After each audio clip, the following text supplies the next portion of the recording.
ایک ضروری بات اور سن لیجیے آپ لوگ، اور وہ یہ ہے کہ آج کل پورے ہندوستان میں جاتا ہوں، جگہ جگہ جگہ جگہ ڈائبٹک پیشنٹ بہت ملتے ہیں، سمجھے نا، گردوں کے مریض بہت ملتے ہیں.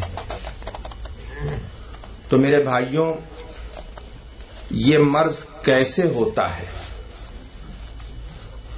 آپ لوگوں کو میں یہ بتا دوں. یہ شکر کا جو مرض ہوتا ہے، شوگر پیشنٹ جو ہو جاتے ہیں، یہ پینکریاس کے خراب ہونے سے ہوتے ہیں. پینکریاس جسم کا ایک حصہ ہوتا ہے جس کے 3 پارٹ ہوا کرتے ہیں. ایک پارٹ انسولین بناتا ہے، دوسرا پارٹ گلوکوز بناتا ہے، تیسرا پارٹ اسے کنٹرول کرتا ہے. اگر انسولین بنانے والا پارٹ خراب ہو جاتا ہے تو انسولین بننا بند ہو جاتی ہے، گلوکوز بنتا رہتا ہے تو شکر ہائی ہو جاتی ہے، سمجھے نا.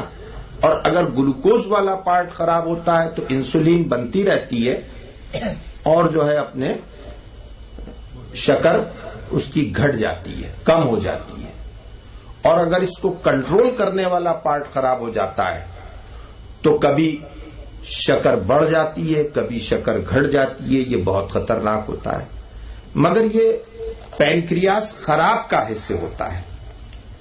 تو یہ پینکریاس گاجر، مولی، گوشت، انڈا، مرغی، مچھلی، چاول، گیہوں، دال، اللہ کی پیدا کی ہوئی ان چیزوں کے کھانے سے خراب نہیں ہوتا. جی بے شک، سمجھے.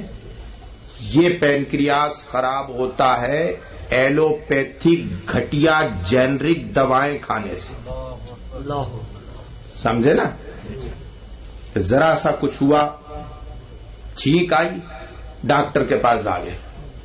زکام ہوا، ڈاکٹر کے پاس بھاگے. کمر میں درد ہوا، ڈاکٹر کے پاس بھاگے. سر میں درد ہوا، ڈاکٹر کے پاس بھاگے. یا دکان پہ چلے گئے، ذرا دے دینا بخار کی دوا، اس نے اٹھا کے دے دی. کوئی بھی اپنے 20 پیسے کی دوا 2 روپے میں بیچتے ہیں، گھٹیا قسم کی. اور جو اچھی کمپنی کی دوائیں رہتی ہیں جیسے گلیکسو کمپنی ہے، سپلا ہے، ان کی دوائیں جو ہیں، اور بھی کمپنیاں اچھی ہیں، ان کی دوائیں 1 روپے 80 پیسے کی دوا 2 روپے میں ملتی ہے. تو یہ 20 پیسے کمائے گا یا 1 روپے 80 پیسے کمائے گا؟ اس چکر میں یہ جینرک دوائیں بیچتے ہیں جو جگہ جگہ گھروں گھر ہمارے یہاں اترانچل میں اور نوئیڈا میں اور پنجاب میں ادھر ادھر سب جگہ گھر کے اندر مشینیں لگی ہوئی ہیں. بوریوں کے جیسے سیمنٹ کا کٹے ہوتے ہیں نا، اس کے حساب میں کیمیکل لاتے ہیں اور مشین میں یوں کر کے اتنی چڈی پہنے ہوئے، سینڈو بنیان پہنے ہوئے، پسینے میں نہائے ہوئے بہار، بنگال، اڑیسہ ادھر ادھر کے مزدور سب ڈالتے رہتے ہیں اور گولیاں بن کے نکلتی رہتی ہیں. وہی گولیاں جو ہے اپنے پیک ہو کر پنی میں خوبصورت آ جاتی ہیں. 2 روپے کی 10 گولیاں ہوتی ہیں، کلو کے حساب سے ملتی ہیں. ہمارے یہاں شاستری مارکیٹ ہے، وہاں پہ اتنے بڑے 1 کلو 2 کلو کے پیکٹ ملتے ہیں. اس میں لال، پیلی، کالی، ہری، سفید گولیاں ہوتی ہیں اور وہ یہ ڈاکٹر خرید لاتے ہیں. 40 روپے کی 4000 گولیاں ملتی ہیں. کتنی؟ ہاں. اور آپ لوگ کیا سمجھتے ہیں؟ آپ سمجھتے ہیں 10 روپے میں کام چل گیا. گئے ڈاکٹر کے پاس، وہ ٹیبل لگائے ہوئے بیٹھا ہوا ہے، یہاں آلہ لگائے ہوئے انتظار کر رہا ہے کہ کوئی پھنسے. گئے اپنے، اس نے بھی اپنے کھولی دراز، ادھر سے ایک ڈبہ اٹھایا، ایک لال ڈالی، ایک پیلی ڈالی، ایک ہری اور ایک سفید ڈالی. 4 پڑیاں بنائی اس نے اور ان 4 پڑیوں کی قیمت ہوئی 10 پیسے. آپ سے لے لیے 10 روپے. آپ نے کہا ڈاکٹر کے پیسے بچ گئے، 200 روپے فیس کے دینا پڑتے، 10 روپے میں کام ہو گیا. زندگی ختم کر دیتی ہیں یہ دوائیں، زندگی کا مزہ ختم کر دیتی ہیں. اعلی حضرت کے بارے میں ہمارے علماء کہتے ہیں اعلی حضرت نے یہ فرمایا، دیوبندی وہابی اس کے بارے میں یہ فرمایا.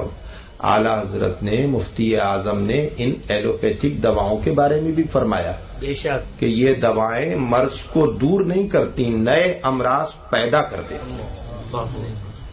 تمہاری جان کی حفاظت کے لیے بھی اعلی حضرت نے فرمایا.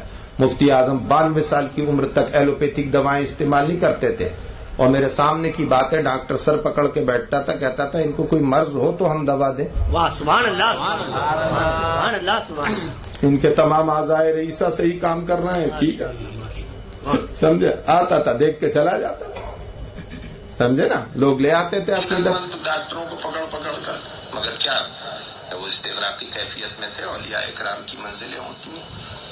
تو یہ ایلوپیتھک دوائیں استعمال مت کیا.